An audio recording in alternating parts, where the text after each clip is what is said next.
To a new episode of the Fintech Hunting Podcast. We have an amazing guest for you today. She is a verification expert, a thought leader with a wealth of industry knowledge and expertise. Please help me welcome Ashley Wood, Vice President of Mortgage Verification Services at Equifax. Ashley, welcome to the show. Thank you so much, Michael, and it's a great pleasure to be here today with you, and I look forward to our conversation. Well, it is great to have you. As I mentioned, you have a wealth of industry knowledge and experience. For our listeners who don't know you, tell us a little bit about your background and kind of how'd you get into financial services?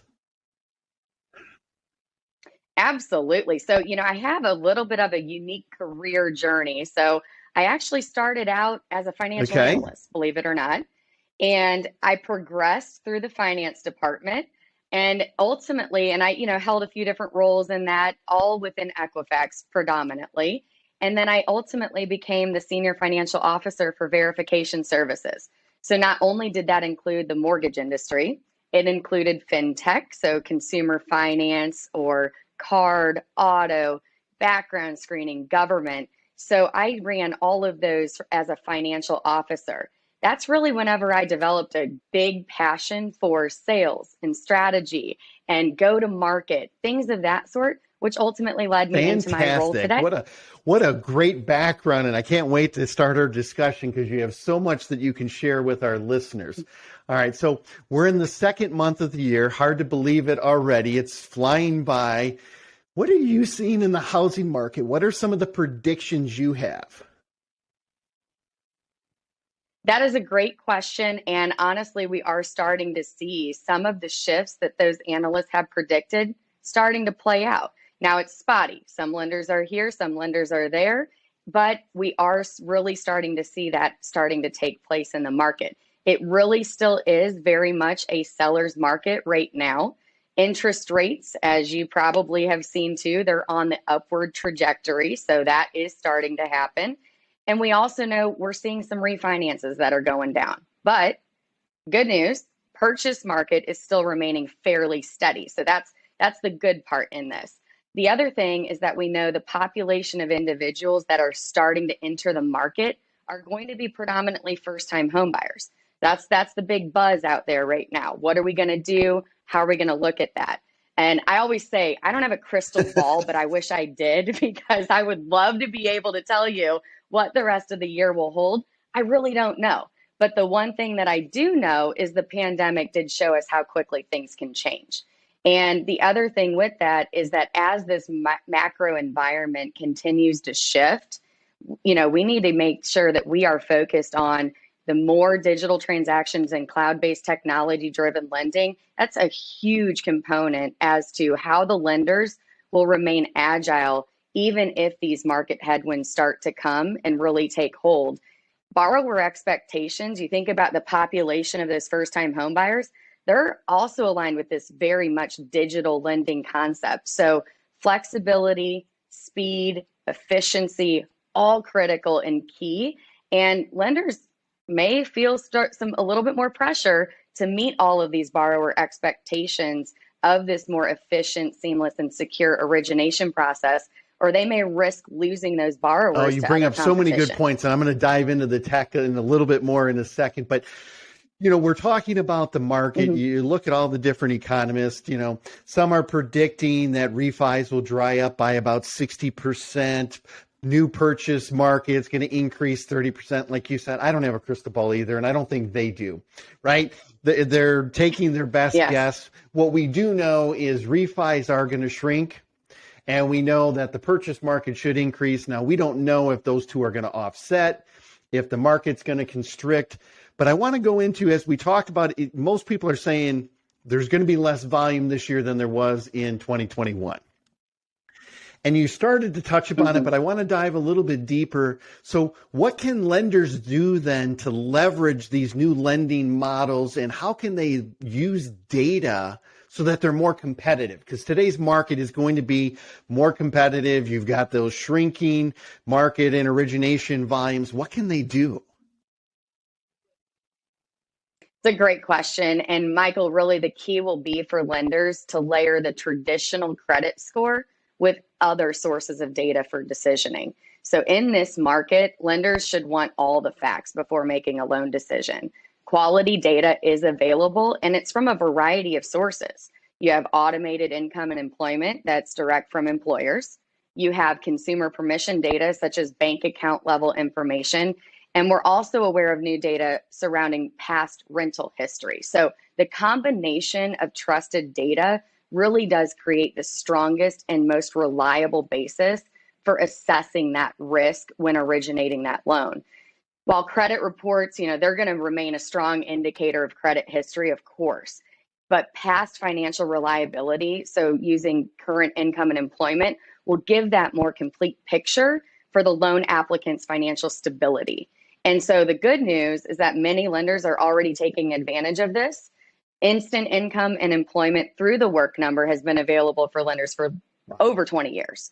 And in 2021, it's crazy, right? And in 2021, lenders helped nearly 22 million consumers secure a mortgage or home equity loan with the use of Equifax data. And that does include the real-time income and employment information from the work number database. And so this year, lenders may want to put their sights on those first-time home buyers, like I was mentioning earlier. And just to put it into perspective, we know about 4.7 million, and this is the population consensus, is in that age bracket of where they will become a first-time home buyer entering that space over the next few years. So lenders are really going to need to start paying attention to this, because that will end up being their target market. And this millennial generation, they really want to solidify their place in the American economy, and leveraging income and employment verification and other data solutions like those offered by Equifax will become ever more important. They're a very unique group, and they have different demands and preferences from different generations. I think those direct data sources help significantly. Not only do you get better quality data, it also helps streamline processes. Like you talked about in this new digital realm, I've mentioned it a number of times on this podcast, but there's the Amazon effect, right? I mean, I order a book, and if I don't get it by tomorrow, I'm kind of pissed off. Right. I mean, like where is it? What do you mean I don't have it? I mean, I'm leaving on vacation tomorrow, or I'm going on a business trip, and I want to make sure that I have it. So that expectation for the consumer doesn't just end with consumer goods and buying on Amazon. They want to know, well, why didn't my lender get back to me quicker? Why do I have to submit all of this data? Why can't you pull the data from these other sources? So I love how you're talking about the importance of data and leveraging that data intelligence to make a better and a more transparent and a more seamless borrower experience. Absolutely. It's more than what I say. It's more than a three-digit number. All right. So from an affordability standpoint, we've got to kind of address that. We've got rising interest rates. It's still a seller's market, as you had mentioned, potentially still higher prices for homes, especially depending on different demographic areas. What does that mean for all of these first-time home buyers? I know you said there's going to be more of them, and there's going to be over 4 million of them, but what are some of the things that they can do to prepare, and how do lenders better serve that target audience? Absolutely. And, given that this is the first time home buyers and they are typically younger, I'd be tone deaf to say that affordability in this market, as it now is, isn't a challenge. Affordability will increasingly be a challenge as those interest rates and prices rise, but remote work may expand search areas. So it could enable these younger buyers to find their first home sooner than they may have otherwise. And so from a lender's perspective, as these home prices continue to rise, the loan amounts are also rising. So jumbo loan sizes are bigger than what they have been before. So trusted income and employment data will help ensure employment and history meets the level of the loan being assessed and needed for that first-time home buyer. But also, one other thing, lenders shouldn't assume that a lower credit score informs whether or not a borrower can afford a home. It's a new world, nationwide increases in salary, new ways to work, side jobs, gig work, etc. Those are just some of the reasons why lenders may want to look beyond a traditional credit score. And so for this group, usually this younger population, as we've alluded to, They may not have the strongest credit scores, but from an income perspective, they can afford to pay a mortgage.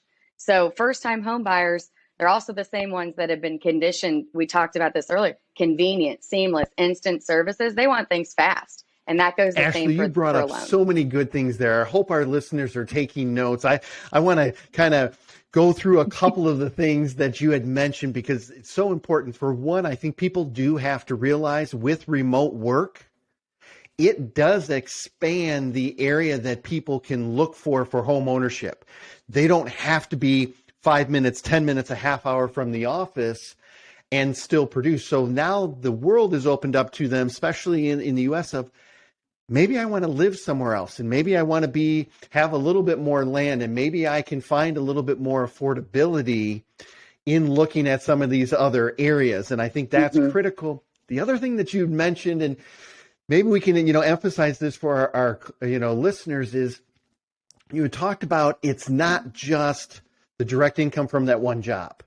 They have side jobs. People are doing Uber Eats and Uber drivers, and they're doing all of these other things on the side and side gigs and everything like that.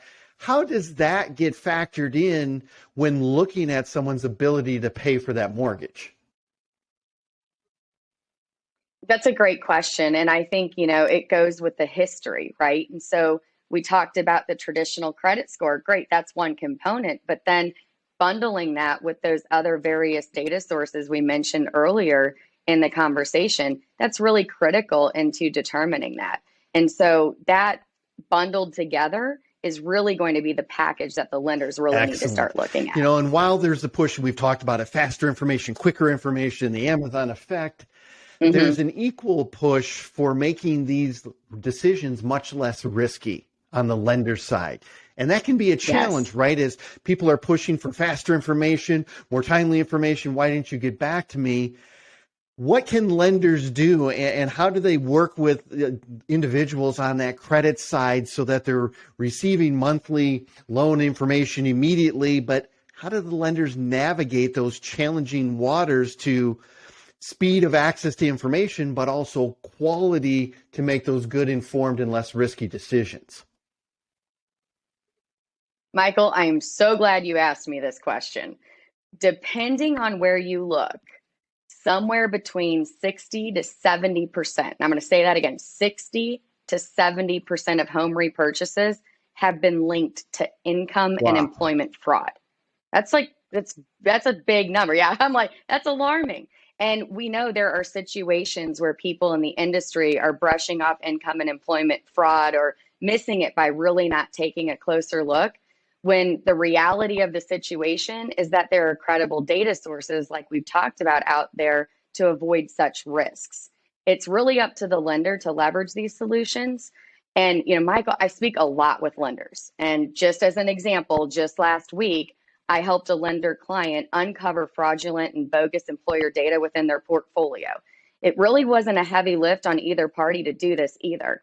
They provided the necessary information. We were able to validate on our database with a short period of time. And really, that's the beauty of cloud plus technology. And the work number data, as we talked about earlier, it's a cloud-based solution. Our systems regularly undergo independent review for security controls to help meet those global standards. And it includes various general data security certifications also that we go through, from that perspective as well. Lenders, they can get their verification needs without sacrificing customer experience, privacy, or operational efficiency. But what the cloud does do is it not only provides added levels of security, it also enables that quicker time to close and a faster path to revenue. So our income and employment verification solutions, they're designed to integrate with all of these digital technologies across many loan origination systems. Well, and let's talk about that because, one thing I'm seeing in the industry is I talk to, like you said, I talk to a lot of lenders myself. I talk to a lot of tech providers. There's a lot of players now trying to enter the verification space. Maybe that's good, maybe that's bad, but as these lenders enter, there's also somewhat of a cautionary tale. What makes the work number different, and what should people be on the lookout for as so many of these new services emerge? You are very correct, Michael. There are other players entering the verification space. And first, let me say, when choosing a verification services provider, the onus of the due diligence lies with that lender. It's really their choice. They can go to whomever they choose to go to. And so, but what I can tell you is that the verification services provider should have the proper controls in place to meet standards and requirements related to data security and data quality. And that is one of the key differentiators for the Work Number. Our data comes directly from payroll providers and employers. It's updated each pay cycle, and we empower our clients with a variety of products to get the data they need for their specific use case in the industry. Consumer permission data through bank credentials is not a bad way to verify income and employment, but frankly, automated data through the Work Number is a better way to verify, my opinion. And through integrations with many loan origination systems and other delivery options, it primarily accomplishes three things. One, it reduces the risk for the lenders and consumers. Two, it doesn't place an undue burden on the applicant or the borrower. And three, it really is just less clunky and a smoother process overall. And you guys have more than a 20-year track record just on that aspect of it. 20 years. So, I mean, that makes a big difference when you can have the stability but still have the innovation and the technology. That, I think, is what really will impact lenders as they want to meet those speeds for the borrower, the expectations, but more importantly, they've got to do it in a way that is less risky. Like you had mentioned, that 60 to 70%, that number shocks me. So huge. They've got to make sure that they're protected while still meeting the needs of the borrowers. They have to go hand in hand. Ashley, great insights. You and I could keep talking for hours. I love your insights and back and forth. What are some of the things you see as predictions for the rest of 2022? What should lenders kind of expect? What do you think is going to take place in the marketplace? I think we talked about this at the very start of the podcast, right, Michael? But it really is. Refinances are starting to come down. Purchases, they're remaining steady. We may start seeing that uptick from what the analysts have predicted, but really just keeping that focus on the digital and how can they really automate their process and make it as frictionless as possible to remain competitive in the market. So those are the few things that I would end with and leave the audience with. One last question, Ashley. If people want to find out more about the Work Number and really just kind of have a discussion with you or your team on some of the things that we talked about in the podcast today, what's the best way for them to get a hold of you? Of course, going to theworknumber.com, you can go out there and search about all of our solutions and products. I'm also available via LinkedIn, so anyone can connect with me on there. And I'm happy to address any questions through that channel. Ashley, thank you so much for being a guest on this episode of the Fintech Hunting Podcast. Thank you so much, Michael.